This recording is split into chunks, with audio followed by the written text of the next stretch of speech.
Welcome to subscribers of target 100 mathematics. हाँ जी, 9th class. आज के इस वीडियो में हम करने वाले हैं मार्च 2025 का पेपर। 80 मार्क्स का ये पेपर 3 आवर्स का था और ये है मार्किंग स्कीम। सबसे पहले हम सेक्शन ए के क्वेश्चंस करेंगे। निम्नलिखित संख्याओं में से कौन सी प्रीमेय संख्या है? ये देखिए, ये कैंसल 3 एक प्रीमेय संख्या है। क्वेश्चन नंबर 2 में हमें इस बहुपद की घात बतानी है, यानी degree of polynomial highest power होती है। 3 इज करेक्ट आंसर। फिलअप खाली स्थान भरेंगे, ये सिंपल सा एक फॉर्मूला है। क्वेश्चन नंबर 4 में कौन सा त्रिभुजों की सर्वांग समता की कसौटी नहीं है? SSA कोई फॉर्मूला नहीं होता। समद्विबाहु त्रिभुज की बराबर भुजाओं के सम्मुख कोण बराबर होते हैं, यानी इक्वल। क्वेश्चन नंबर 6 में हमें b की वैल्यू बतानी है और b कौन है? y का कोफिशिएंट। यहाँ पर y का कोफिशिएंट कौन है? 3। So this is correct answer. Question number 7 में एंगल a है 90 डिग्री, एंगल a 90 डिग्री और AB और AC इक्वल है। ये दोनों साइड्स इक्वल, तो इनके अपोजिट एंगल्स भी क्या होंगे? इक्वल। अगर ये 90 डिग्री है तो इन दोनों एंगल्स का जो सम है वो 90 बचेगा और each is equal to 45। Okay. Question number 8 में हमें बतानी है कोण की वॉल्यूम, यानी शंकु का आयतन, रेडियस और हाइट दे रखी है। क्या फॉर्मूला होता है? कोण की वॉल्यूम का फॉर्मूला होता है 1/3 पाई आर स्क्वेयर एच। 1/3 पाई की वैल्यू 22/7, रेडियस है 6 × 6 और हाइट है h। 7 से 7 कट, 3 2 ज़ा 6, 6 2 ज़ा 12, 12 × 22 264 क्यूबिक सेंटीमीटर। चक्रीय चतुर्भुज के सम्मुख कोणों के एक युग्म का योग होता है 180। क्वेश्चन नंबर 10, गोले का हमें पृष्ठीय क्षेत्रफल बताना है 4 pi r square. Question number 11, किसी त्रिभुज की किन्हीं दो भुजाओं के मध्य बिंदुओं को मिलाने वाला रेखाखंड तीसरी भुजा के समांतर होता है और होता है उसका आधा। Okay, B is correct. Question number 12 में हमें बतानी है एंगल BDC की वैल्यू। अगर आप इस वाले ट्रायंगल की बात करें, ये, तो इस ट्रायंगल में हमें दो एंगल दे रखे हैं। 180 में से हम इन दोनों एंगल के सम को माइनस कर देंगे, हमारे पास आ जाएगा 80 डिग्री, यानी ये वाला एंगल। लेकिन ये angle AOD, angle in same segment, एक ही वृत्तखंड में बने कोण है। अगर ये 80 डिग्री है तो ये भी 80 डिग्री होगा। एंगल BDC की वैल्यू पूछी है, कितनी आ जाएगी? 80 डिग्री। क्वेश्चन नंबर 13, एक त्रिभुज का आधार और ऊंचाई यानी बेस और हाइट की वैल्यू दे रखी है। एरिया का फॉर्मूला होता है 1/2 बेस इंटू हाइट, यानी 1/2, बेस की वैल्यू 10, हाइट की वैल्यू 6, 2 3 ज़ा 6 और 10 3 ज़ा 30 स्क्वायर सेंटीमीटर। क्वेश्चन नंबर 14, आयत के विकर्ण परस्पर समद्विभाजित करते हैं और बराबर होते हैं। हाँ जी, बिल्कुल, ये बात सही है। क्वेश्चन नंबर 15, यदि एक चतुर्भुज के विकर्ण एक दूसरे को समद्विभाजित करें तो वह एक समांतर चतुर्भुज होता है। समांतर चतुर्भुज यानी पैरेललोग्राम।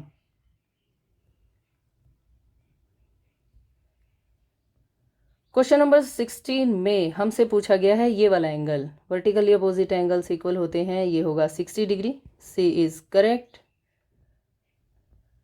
क्वेश्चन नंबर 17, इस क्वेश्चन में हमें 30 से 40 की समायोजित बारंबारता बतानी है। इसका हमारे पास क्या फॉर्मूला होता है? F यानी frequency divided by width of class. Width of class multiply minimum class width. सबसे छोटे वाली आपको यहाँ पर वर्ग की चौड़ाई लिखनी होती है, मिनिमम क्लास विड्थ। देखिए, इन सभी बातों का क्या मतलब है? हमें 30 से 40 की चेक करनी है। इसकी फ्रीक्वेंसी यानी बारंबारता कितनी है? 10। 30 से 40 के बीच में कितने का डिफरेंस है? 10 का। मल्टीप्लाई मिनिमम क्लास विड्थ, यहाँ से यहाँ के बीच में 20 का फ़र्क है, ये 10 का, ये भी 10 का, 40 50 10, ये भी 10, ये भी 10, लेकिन ये 30 का डिफरेंस है। इनमें सबसे छोटा कौन है? 10। 10 से 10 कट, सो एडजस्टेड फ्रीक्वेंसी यानी समायोजित बारंबारता हो जाएगी 10। क्वेश्चन नंबर 18, हमें इसका वर्ग चिन्ह बताना है यानी क्लास मार्क। क्लास मार्क होता है इनका mid point. B is correct answer. Question number 19 में √2 और √3 की वैल्यू गिवन है और पूछा गया है क्या √5 √2 + 3 के इक्वल होगा? नहीं, ये बात बिल्कुल गलत है। रीजन में देखिए, धनात्मक संख्या का वर्गमूल हमेशा मौजूद रहता है। कोई भी आप पॉजिटिव नंबर ले आइए, अगर आप उसका अंडर रूट करेंगे तो आपको कोई ना कोई वैल्यू मिल ही जाएगी, यानी ए गलत, आर सही। क्वेश्चन नंबर 20 में एक वृत्त में समान जीवाओं की अनंत संख्या हो सकती है, ये बात तो सही है, और एक वृत्त में समान जीवाओं की केवल सीमित संख्या होती है, ये बात गलत है, यानी A true, or false, C is correct. अब हम आ गए हैं सेक्शन बी पर। 0.6 बार को पी बाई क्यू की फॉर्म में लिखना है। पी और क्यू पूर्णांक है, q not equal to 0।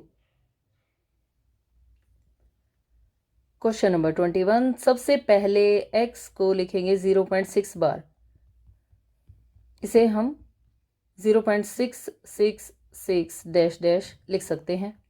Okay, दोनों तरफ 10 से गुणा करने पर जब आप 10 से मल्टीप्लाई करेंगे तो ये बन जाएगा 6.66 अप टू डैश डैश। अब ये है फर्स्ट इक्वेशन, ये है सेकंड समीकरण। 2 में से 1 को घटाने पर लेफ्ट साइड में से लेफ्ट साइड घटेगी, राइट में से राइट, तो ये क्या बन जाएगा? 10x minus x is equal to 6.66 dash dash minus 0.66 dash dash.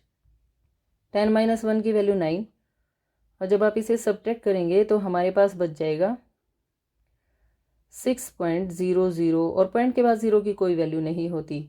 यहाँ से x की वैल्यू आ जाएगी 6/9, जिसे हम कैंसिल कर देंगे। 3 2 ज़ा 6, 3 3 ज़ा 9। Okay, which is required answer. Question number 22 में हमें रेशनलाइज करना है। बहुत ही सिंपल सा क्वेश्चन है।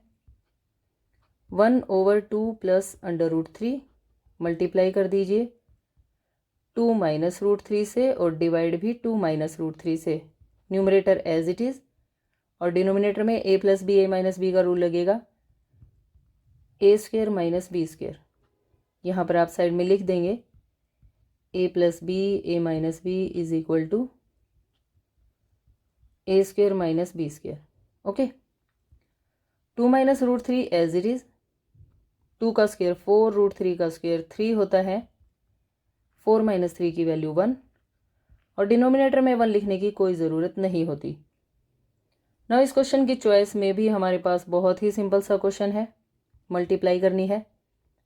इस √3 को ये पूरी ब्रैकेट दे दीजिए, यानी √3 इंटू √3 प्लस √7, और √7 को भी ऐसे ही ये कंप्लीट ब्रैकेट मिल जाएगी। मल्टीप्लाई करेंगे, इन दोनों की मल्टीप्लाई 3, √3 इंटू √7 √21, अगेन √21 इनकी मल्टीप्लाई, और जब आप सेम नंबर हो अंडर रूट में तो अंडर रूट कैंसिल हो जाता है। यहाँ पर आ जाएगा 7, 7 + 3 10, और √21 में √21 ऐड होकर 2 √21 बनाते हैं, बिल्कुल वैसे ही जैसे x + x 2x होता है। ओके, नाउ क्वेश्चन नंबर 23, हमें k की वैल्यू फाइंड करनी है अगर x - 1 इसका फैक्टर है। बहुत ही सिंपल सी बात है, अगर x - 1 इसका फैक्टर है तो हम क्या करेंगे, यहाँ से x की वैल्यू कैलकुलेट करके और पोलिनोमियल में पुट कर देंगे।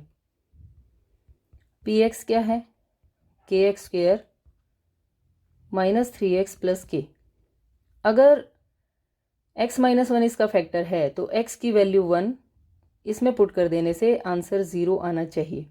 ओके, तो चलिए k इंटू 1 का square minus 3 into 1 plus k is equal to क्या होना चाहिए, 0। यहाँ से आ गया k-3 plus k is equal to 0, 2k-3 is equal to 0 और k की वैल्यू 3/2। यही हमें फाइंड करनी थी, विच इज़ रिक्वायर्ड आंसर। नाउ इस क्वेश्चन की चॉइस में हमारे पास एक और बहुत ही सिंपल सा क्वेश्चन है। 105 और 106 की मल्टीप्लाई करनी है, लेकिन डायरेक्ट नहीं, फॉर्मूला यूज़ करके। फॉर्मूला कैसे यूज़ करेंगे? 100 + 5 लिखना और इसे लिखना 100 + 6। रूल कौन सा अप्लाई होगा? x + a x + b। Rule होता है x² + a + b into x + ab। ये रूल हम यहाँ अप्लाई करेंगे। x के प्लेस पर कौन है? 100 है। a और b के प्लेस पर 5 और 6। तो ये क्या बन जाएगा? 100 का स्क्वायर प्लस 5 + 6, a और b की वैल्यू, x की वैल्यू 100 और ये हो गया 5 × 6। 100 का स्क्वायर करने के लिए 1 के बाद 4 0 लगा देना। 6 + 5 11 इंटू 100, 5 6 जा 30। तो ये आंसर क्या बन जाएगा? 11130। बस। ना क्वेश्चन नंबर 24 में x और y की वैल्यू गिवन है और हमें यहाँ पर k की वैल्यू फाइंड करनी है। 2x + 3y is equal to k। x के प्लेस पे 2 और y के प्लेस पे 1 रख दो। 2 × 2 3 × 1, 2 2 = 4 + 3 इज इक्वल टू k। बिल्कुल ही आसान सा ये पेपर आया था। k की वैल्यू 7 आ गई। ओके। नाउ क्वेश्चन नंबर 25 में पहली और दूसरी अभिधारणा हमें लिखनी है यूक्लिड की। तो पहली अभिधारणा क्या थी? एक बिंदु से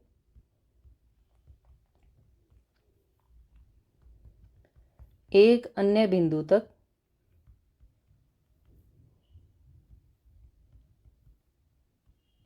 एक सीधी रेखा खींची जा सकती है। ओके। एक सीधी रेखा खींची जा सकती है। ये तो थी पहली अभिधारणा। और दूसरी और भी आसान थी। एक शांत रेखा को अनिश्चित रूप से बढ़ाया जा सकता है। अनिश्चित रूप से बढ़ाया जा सकता है। बस ये 2 पॉइंट आपको लिखने थे, 2 मार्क्स मिल जाते। नाउ सेक्शन सी, हमें इस इक्वेशन के 3 सॉल्यूशंस फाइंड करने हैं। ये क्वेश्चन भी बहुत आसान है। 2x + y is equal to 7। आप क्या करें? x के प्लेस पर 0 रख दें तो y की वैल्यू क्या आ गई? 7, क्योंकि ये वाली टर्म तो 0 हो जाएगी। फिर आप x के प्लेस पर 1 रख दें तो ये क्या बन जाएगा? 2 × 1 + y is equal to 7। Plus का 2 दूसरी तरफ जाकर 2 1 = 2, प्लस का 2 दूसरी तरफ जाकर माइनस का, और 7 - 2 की वैल्यू 5। फिर आप क्या करें? y के प्लेस पर भी आप 0 रख सकते हैं। अगर आपने y के प्लेस पर 0 रख दिया तो x की वैल्यू क्या आ जाएगी? 7/2। ओके। लास्ट में आप तीनों सॉल्यूशंस अच्छे तरीके से लिखेंगे। अतः 3 हल। हल कैसे लिखे जाते हैं? पहले x की वैल्यू, फिर y की, x की वैल्यू, फिर y की, और यहाँ पर x की वैल्यू 7/2 है और y की वैल्यू 0। बस इतना सा हमें लिखना था। क्वेश्चन नंबर 27 में इन दोनों के बीच की 3 अप्रिमेय संख्याएं हमें फाइंड करनी है। तो इसके लिए हमें पता है कि 1/7 क्या होता है डेसिमल फॉर्म में? 0.142857। ओके, यही नंबर रिपीट होता रहेगा। और 2/7 क्या होता है? 0.285714 अप टू सोन। अब हमें इसके बीच की 3 अप्रिमेय संख्याएं बतानी है। अपरिमेय संख्याएं कौन सी होती हैं? जो ना तो कभी ख़त्म हो और ना ही रिपीट हो। तो वो 3 अपरिमेय संख्याएं आप कैसे लिखेंगे? देखिए, ये है 14, ये है 28। 0.14 और 0.28 के बीच में आप कोई भी 3 नंबर ले लीजिए। जैसे मैंने यूज़ किया 16, फिर आप लिख दें 0 1, फिर 001, फिर 0001। कोई एक पैटर्न रिपीट ना होने दें। ओके, अगली संख्या लिखने के लिए जैसे आप यहाँ पर लिख सकते हैं 0.21, फिर 01, फिर 001 या 2, 3, 4 अप टू 7। इस तरह आप कोई भी अपरिमेय संख्या लिख सकते हैं। 4, 3, 0, 1, 2, 7, 8 अप टू 7। ये आ गई 3 अपरिमेय संख्याएं। नाउ क्वेश्चन नंबर 28 में हमें इसकी वैल्यू बतानी है।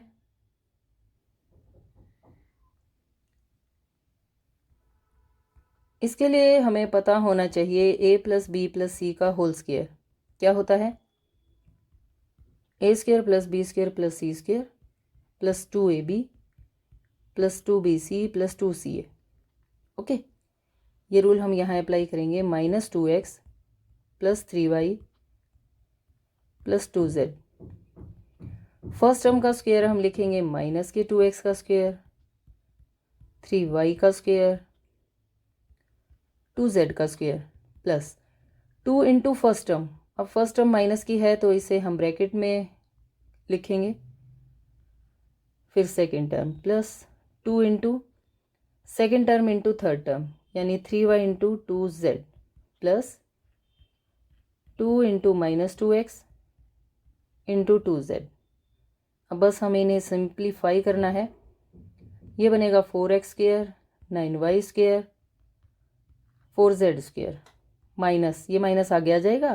2 2 ज़ा 4 3 ज़ा 12xy प्लस 12yz। और सिमिलरली ये माइनस इस प्लस को माइनस बना देगा यानी माइनस का 8zx which is required answer. Question number 25 में भी हमें a माइनस बी का होल क्यूब इसका फॉर्मूला पता होना चाहिए।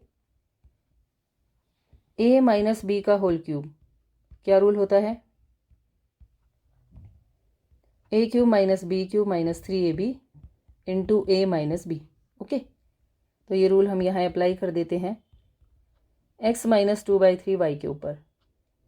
ये हो गया a cube minus 2/3y whole cube minus 3 into first term into second term और ब्रैकेट में x minus 2/3y as it is.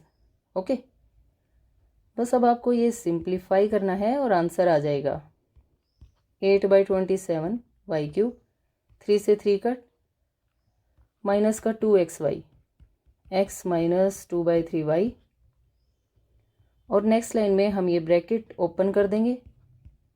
बाकी terms as it is. x और x की multiply x square minus minus plus 2 2 ज़ा 4/3x। ये y इस y के साथ मिलकर y स्क्वायर बन जाएगा विच इज़ रिक्वायर्ड आंसर। नाउ इस क्वेश्चन की चॉइस में हमारे पास ये एक और बहुत अच्छा क्वेश्चन है, बहुत ही सिंपल। 27 को आप क्या लिख सकते हैं? 27 को हम लिख सकते हैं 3y होल क्यूब और 125 किसका क्यूब होता है? 5 का। ओके, अब हम यहाँ पर a cube plus b cube का रूल लगाएंगे। a cube plus b cube क्या होता है? a plus b, a square plus b square minus ab। Okay, ये रूल जब आप यहाँ लगाएंगे तो a प्लस बी का क्या मतलब है? 3y plus 5z। ये आ गया फर्स्ट ब्रैकेट में और सेकंड ब्रैकेट में a का स्क्वायर यानी 3y का आपको स्क्वायर करना है, 5z का स्क्वायर करना है माइनस 3y इंटू 5z। जैसे ही आप ये स्क्वायर सिंप्लीफाई करेंगे हमारे पास ये आंसर आ जाएगा। 5 का square 25 minus 15yz which is required answer. Now question number 30। ये भी बहुत इजी क्वेश्चन है, A C is equal to B D given है और हमें आंसर लाना है A B is equal to C D. सबसे पहले हम गिवन लिखेंगे question number 30। A C is equal to B D, ये तो है गिवन यानी दिया है। अब देखिए ये है ए सी और ये है बी डी, ये दोनों इक्वल दे रखे हैं। ये वाला पोर्शन ऐसा है जो दोनों में है, तो मैं दोनों तरफ से बी सी को माइनस कर देती हूँ, b d minus b c. अब बताइए इस ए सी में से अगर आपने इस बी सी को माइनस कर दिया तो क्या बचेगा, ए बी। और इस बी डी में से इस बी सी को आप हटा देते हैं तो क्या बचेगा, सी डी। Hence proved. बस इतना सा ही आपको लिखना है। ये देखिए हमें यही तो आंसर लाना था, a B is equal to C d. Now question number 31। एक शंकु का वक्र पृष्ठीय क्षेत्रफल हमें दे रखा है, तिर्यक ऊंचाई भी दे रखी है। हमें आधार की त्रिज्या और शंकु का कुल पृष्ठीय क्षेत्रफल फाइंड करना है। क्वेश्चन नंबर 31 सी एस से यानी कर्व सरफेस एरिया है 308 स्क्वायर सेंटीमीटर। तो हम लिखेंगे वक्र पृष्ठीय क्षेत्रफल। वक्र पृष्ठीय क्षेत्रफल का हमारे पास फॉर्मूला होता है क्या, पाई आर एल। कोण की बात चल रही है तो हम ये फॉर्मूला अप्लाई करेंगे, pi r l is equal to 308। पाई की वैल्यू 22/7, रेडियस पता है नहीं और तिर्यक ऊंचाई ये 14 हमें दे रखी है, इज इक्वल टू 308। यहाँ पर आप लिख सकते हैं एल की वैल्यू 14 सेंटीमीटर। ओके, 7 2 ज़ा 14। हमें चाहिए आर, तो आर के पास जो कुछ भी है वो दूसरी तरफ चला जाएगा। 22 और 2 मल्टीप्लाई में है, इस तरफ आकर डिवाइड में हो जाएंगे। 22 से हम इसे कैंसिल करेंगे, 1 एंड देन 4 और 2 7 ज़ा 14। ये तो आ गई रेडियस की वैल्यू 7 सेंटीमीटर। और हमें इसका टोटल सरफेस एरिया फाइंड करना है। टोटल सरफेस एरिया यानी कुल पृष्ठीय क्षेत्रफल, और इसका क्या फॉर्मूला होता है, pi r bracket r plus l. सभी वैल्यूज़ हमारे पास हैं, हम पुट कर देंगे पाई की वैल्यू, रेडियस की वैल्यू, आर और एल की वैल्यू। 7 से 7 कट, 22 की 21 से मल्टीप्लाई हो जाएगी, 462 स्क्वायर सेंटीमीटर। ओके, इसी क्वेश्चन की चॉइस में हमारे पास एक और ये अच्छा क्वेश्चन है, स्फीयर की वॉल्यूम यानी गोले का आयतन फाइंड करना है अगर सरफेस एरिया 154 हो। तो हम इसे कैसे लिखेंगे, गोले का पृष्ठीय क्षेत्रफल, गोले का पृष्ठीय क्षेत्रफल is equal to 154 square centimetre. गोले के पृष्ठीय क्षेत्रफल का क्या फॉर्मूला होता है, 4 pi r square is equal to 154 r square as it is 154, 4 और पाई दोनों ही डिनोमिनेटर में 22/7 आएगा, लेकिन डिवाइड के नीचे जब भी डिवाइड हो तो वो न्यूमरेटर में चला जाता है। यहाँ पर 22 सत्ते 22 7 ज़ा, और आर स्क्वायर की वैल्यू हमारे पास आ गई 49/4। आर की वैल्यू के लिए हमें इसका स्क्वायर रूट करना होगा, 49/4 का स्क्वायर रूट 7/2, ये आ गई रेडियस।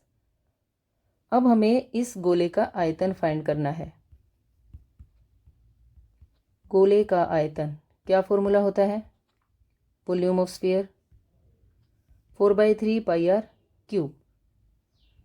रेडियस हमारे पास आ चुकी है, पाई की वैल्यू 22/7, रेडियस को हम लिखेंगे 3 टाइम्स। 2 2 ज़ा 4 कैंसिल, 2 से ये 11 पर, 7 से ये 7 कट, तो 7 7 ज़ा 49 इंटू 11, 539/3, क्योंकि ये वॉल्यूम है इसलिए क्यूबिक सेंटीमीटर। ओके, इसी के साथ सेक्शन सी फिनिश। अब हम करेंगे सेक्शन डी के क्वेश्चंस। इसके फैक्टर बताने हैं। बहुत ही सिंपल सा क्वेश्चन है ये। Question number 32। 8 को आप किसका होल क्यूब लिख सकते हैं? हम लिख सकते हैं 2x का। y cube as it is. 27 को 3z का होल क्यूब लिखा जा सकता है। माइनस 3 इंटू, बस ये वाली टर्म्स लिख दीजिए आप, 2x, y और 3z। ओके, यहाँ पर कौन सा रूल अप्लाई होगा? ध्यान से देखें। a cube plus b cube plus c cube minus 3abc is equal to a plus b plus c, a square plus b square plus c square minus ab minus bc minus ca। फॉर्मूले को देखकर घबराने की ज़रूरत नहीं है, बड़ा ही अच्छा फॉर्मूला है ये। देखिए, अब हम इस फॉर्मूले की लेफ्ट साइड में हैं। ओके, इस स्टेटमेंट के हिसाब से अब हमें इसे राइट साइड में कैसे चेंज करना है? a प्लस बी प्लस सी यानी 2x plus Y plus 3z। अब हमें लिखना है a का स्क्वायर। a का स्क्वायर यानी 2x का स्क्वायर प्लस y का स्क्वायर प्लस 3z का स्क्वायर। उसके बाद minus first term into second term, second into third जो कि 3z है, और फिर 3z इंटू 2x। बारी बारी से ये फर्स्ट, ये सेकेंड, ये थर्ड। क्यूब को आपको नहीं लगाना है, बस अब नेक्स्ट लाइन में आंसर लिखेंगे हम 2x plus Y plus 3z। अब इसका स्क्वायर क्या होगा? 4x square plus y square plus 9z square minus 2xy। Coefficient यानी ये जो गिनती होती है कांस्टेंट को हम आगे लिख देते हैं, और 3 2 ज़ा 6 zx, which is required answer. Now इस क्वेश्चन की चॉइस में इसी टाइप का एक और क्वेश्चन है। ये भी काफ़ी इजी है, लेकिन फॉर्मूला थोड़ा सा डिफरेंट लगेगा यहाँ पर। 8x क्यूब 27y क्यूब, और ये दो टर्म्स हैं जिनमें स्क्वायर है। यहाँ देखिए, यहाँ पर सिर्फ xyz था। ओके, तो चलिए 8x क्यूब को आप क्या लिखेंगे? 2x का होल क्यूब। 27 को 3 का होल क्यूब लिख सकते हैं, और ये जो हैं 36, इन्हें हम अभी बाद में लिखवाती हूँ मैं आपको। एक बार पहले आप a प्लस बी के होल क्यूब का फॉर्मूला देखें। a cube plus b cube plus 3ab bracket a plus b. Okay, ये रूल है। अब अगर आपके पास a क्यूब और b क्यूब है तो आगे वाली टर्म्स कैसे आएंगी? 3 इंटू ए बी, तो आप 3 लिखें, a लिखें और b लिखें। ओके, ये है a और ये है b, और ब्रैकेट में क्या लिख देंगे? a plus b, a plus b 2x plus 3y। Okay, ये जो इतनी बातें यहाँ लिखी हुई हैं, इसमें आपको थोड़ा सा भी परेशान नहीं होना। ये आप डायरेक्ट लिख देंगे इस फॉर्मूले से। और अब मैं इस फॉर्मूले की राइट साइड में हूँ। ये सारी जो स्टेटमेंट है ये राइट साइड है। लेफ्ट में आने के लिए आपको क्या करना है? आपको सिर्फ a और b को ऐड करके ऐसे होल क्यूब लिख देना है। और होल क्यूब का क्या मतलब होता है? आप इस ब्रैकेट को 3 टाइम्स लिख दें, 2x plus 3y, 2x plus 3y, which is required answer. Okay, अगर आप इन सभी नंबर्स की मल्टीप्लाई करेंगे तो आपके पास 36x स्क्वायर वाई आएगा एक बार, और जब ये मल्टीप्लाई आगे जाएगी तो 54xy स्क्वायर 100% आएगा। ओके, चलिए नाउ क्वेश्चन नंबर 33। AB और CD पैरेलल हैं। APQ 50, PRD 127। हमें x और y की वैल्यू फाइंड करनी है। ये बहुत ही सिंपल सी बात है। देखिए, क्या आपको ये z दिखाई दिया? क्योंकि AB और CD तो पैरेलल है। अगर ये 50 है तो ये भी 50, यानी x को तो आप डायरेक्ट लिख सकते हैं कि x होगा 50 एकांतर कोण। x is equal to 50 degree, alternate angles यानी एकांतर कोण। अब देखिए, ये है ट्रायंगल का बाहर का कोण, आउटर एंगल जो होता है ये दूर वाले दोनों एंगल्स के सम के इक्वल होता है। यानी आप यहाँ पर लिख सकते हैं क्या, हम जानते हैं कि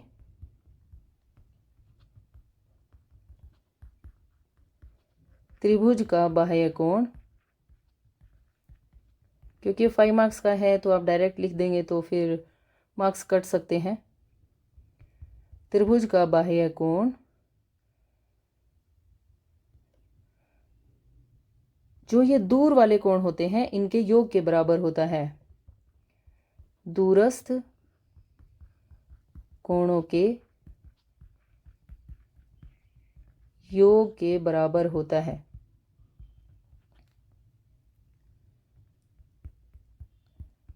इट मीन्स 127 जो है वो कैसे आएगा, x में y की वैल्यू ऐड करने से। लेकिन x तो आपको पता है, x की वैल्यू पुट कर देना 50 + y,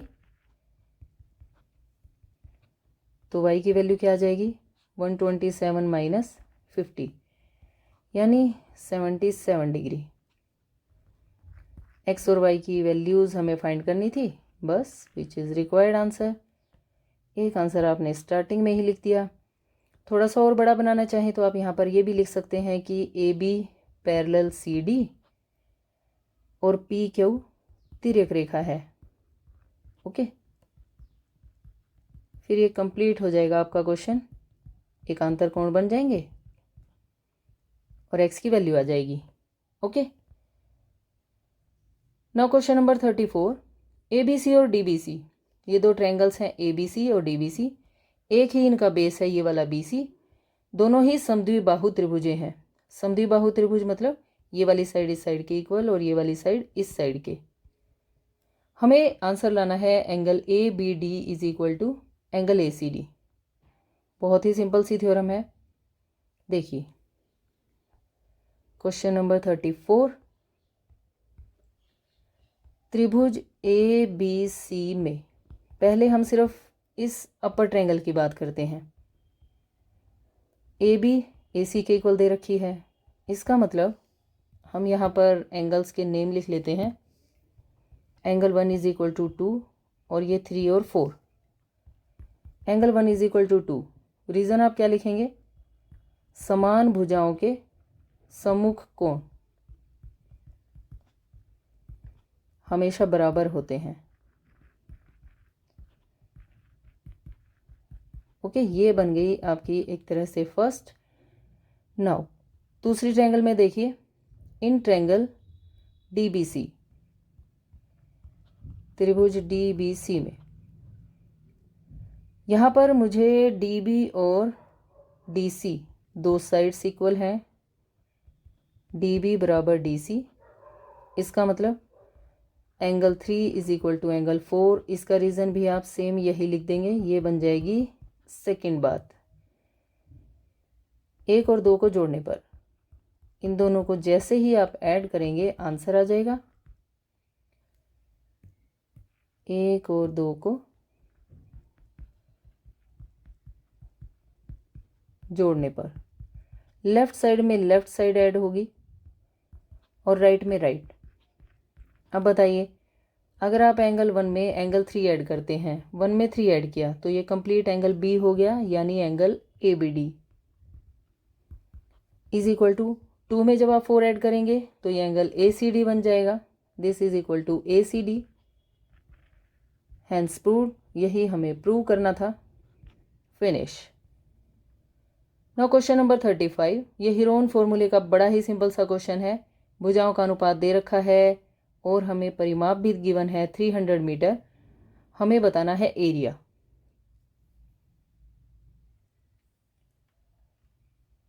क्वेश्चन नंबर 35। जब भी भुजाओं का अनुपात दे रखा हो तो आप अपनी तरफ से भुजाओं को मान लेंगे क्या, जो भी अनुपात दे रखा है आप उसके साथ x लगा देंगे ऐसे। और परिमाप हमें दे रखा है 300 मीटर, ये है परिमाप। अब परिमाप का क्या मतलब होता है, सम ऑफ ऑल साइड्स। आपने जो 3 भुजाएं लिखी हैं इन तीनों का सम इज इक्वल टू 300, यानी 15x इज इक्वल टू 300, यहाँ से x की वैल्यू मेरे पास आ जाएगी 20। ओके, x की इस वैल्यू को हम यहाँ पर पुट कर देंगे, उससे हमारे पास त्रिभुज की तीनों भुजाएं आ जाएंगी। अतः भुजाएं 23 ज़ा 60, देन 100, देन 140। ओके, चलिए अब हमें हेरोन फॉर्मूला पता है, त्रिभुज का क्षेत्रफल। त्रिभुज के क्षेत्रफल का क्या फॉर्मूला होता है? इसका रूल होता है s bracket s minus A, s minus B, s minus C. और यहाँ पर s क्या होता है? अर्ध परिमाप। अगर आपके पास परिमाप है तो यहाँ से हम अर्ध परिमाप, आधा परिमाप, 300 का आधा कितना हो जाएगा? 150, यानी 150 मीटर। ये सभी वैल्यूज़ हम यहाँ पुट करेंगे। ए बी सी ये हैं त्रिभुज की भुजाएं जो आपने अभी फाइंड की हैं। 150 माइनस 60, 150 माइनस 100 और 150 माइनस 140। ओके, और ये आ गया अंडर रूट 150 तो एज इट इज़। 150 माइनस 60 90, 150 में से 100 गए 50 और 140 गए तो 10। अब हमें इनके बनाने हैं फैक्टर्स। देखिए, ये जो 15 है इसे आप लिखना 5 × 3, और जो ये 0 है इसे आप बस 10 लिख देना। सिमिलरली 9 को आप क्या लिख सकते हैं? 3 3 ज़ा 9 और 10 यूँ का यूँ, 5 यूँ का यूँ और 0 के नाम का 10, और लास्ट में एक 10 है ही। चलिए, अब जो दो एक जैसे नंबर हैं उन्हें हम बाहर लिखेंगे। इसमें से एक 3 बाहर, इसमें से एक 10 बाहर। ओके, ये एक 10 है, ये एक 10 है, तो 10 आउट हो जाएगा। ये वाली टर्म एक 5 है और ये एक 5 है, इसमें से 5 बाहर। सिर्फ ये अकेला 3 बच गया, ये सिंगल नंबर, ये रहेगा अंडर रूट में। और बाहर ये जो आपने जितने भी नंबर्स लिखे हैं इन सब की हो जाएगी multiply. Under root 3 as it is square metre, which is required answer. Now इस क्वेश्चन की चॉइस में हमारे पास ये क्वेश्चन है, वॉल्यूम गिवन है कोन की इतनी, व्यास भी दे रखा है और हमें इन 3 क्वेश्चंस के आंसर्स बताने हैं। तो जो गिवन है सबसे पहले हम वो लिख लेते हैं। वॉल्यूम यानी आयतन 9856 क्यूबिक सेंटीमीटर, और व्यास, व्यास यानी डायमीटर। अगर व्यास 28 है तो रेडियस 14 हो जाएगी, 28 का हाफ 14। ओके, अब अकॉर्डिंग टू क्वेश्चन आयतन तो हमें दे रखा है और हमें आयतन का फॉर्मूला भी पता है, 1/3 πr² h, ये है फॉर्मूला और ये है वैल्यू जो हमें स्टेटमेंट में गिवन है। रेडियस की वैल्यू हम यहाँ पर पुट कर देंगे, 1/3, पाई की वैल्यू 22/7, रेडियस है 14 × 14, h हमें फाइंड करना है। तो आप क्या करें, इन सभी नंबर्स को दूसरी तरफ ले जाएं। जो नंबर्स डिवाइड में हैं जैसे 3 और 7 ये तो चले जाएंगे मल्टीप्लाई में, और बाकी सभी नंबर्स आ जाएंगे यहाँ 14 × 14। ओके, 14 से हम इसे कैंसिल कर देंगे, 704। उसके बाद हम इसे 22 से कैंसिल कर देंगे, 22 से जब हम इसे कैंसिल करेंगे तो ये आएगा 352।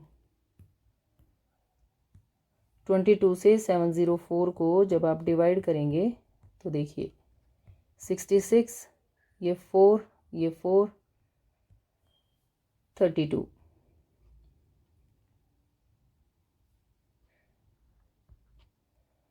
7 2 ज़ा 14, 2 से इसे कैंसिल किया 16, और 16 और 3 की मल्टीप्लाई 48, यानी h आ गया 48 सेंटीमीटर। हमें शंकु की ऊंचाई यानी हाइट फाइंड करनी थी। First part finish.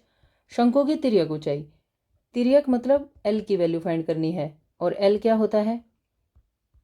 r² + h²।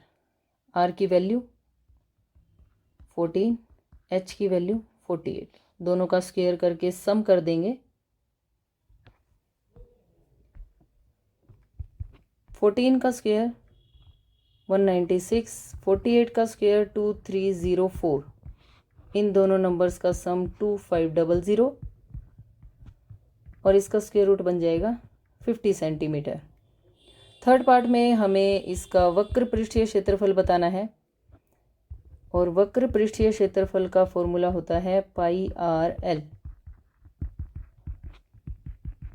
पाई आर एल सभी की वैल्यूज़ हमें पता है।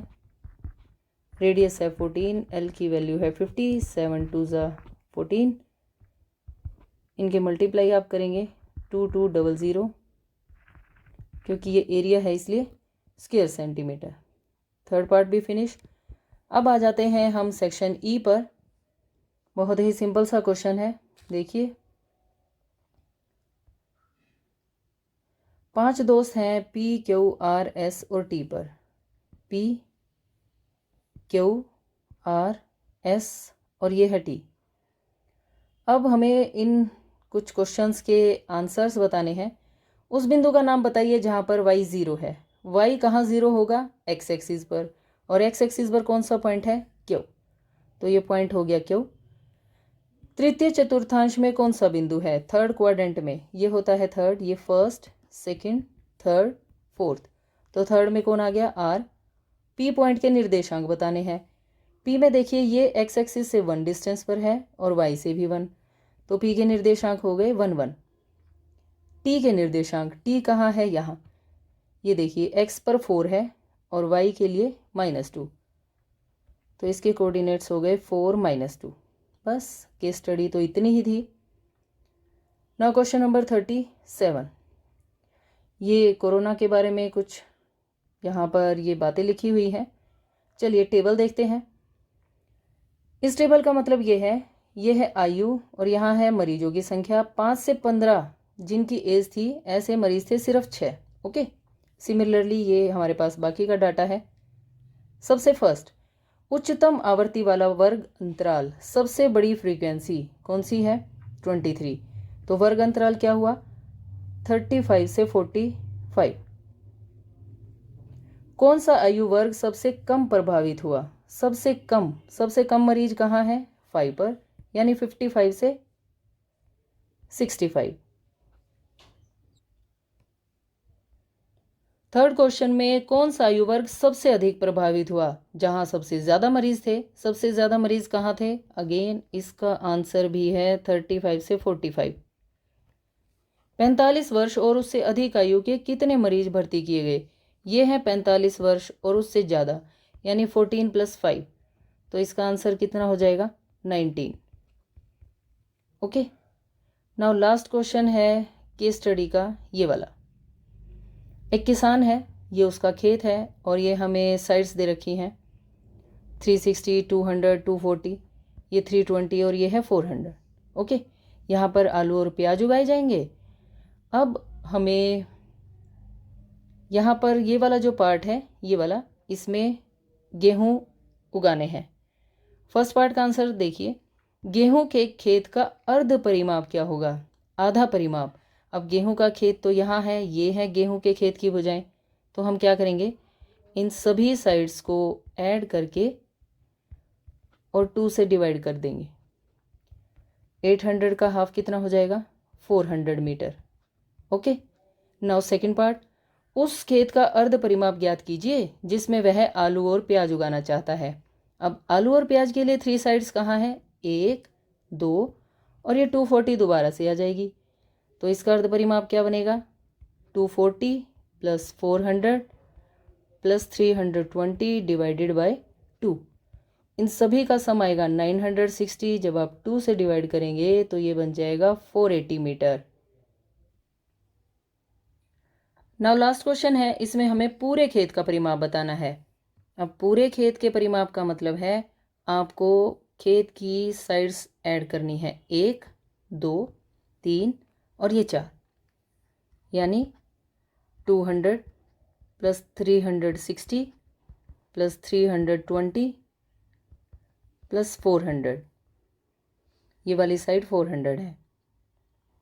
इन सभी का सम आ जाएगा 1280 मीटर। और इसी के साथ ये सभी क्वेश्चंस फिनिश हो गए हैं। मुझे उम्मीद है कि ये आपको समझ में आ गए होंगे। वीडियो को ज़्यादा से ज़्यादा शेयर करें, लाइक करें और चैनल को सब्सक्राइब करना बिल्कुल ना भूलें। Thanks for watching. Bye bye, take care.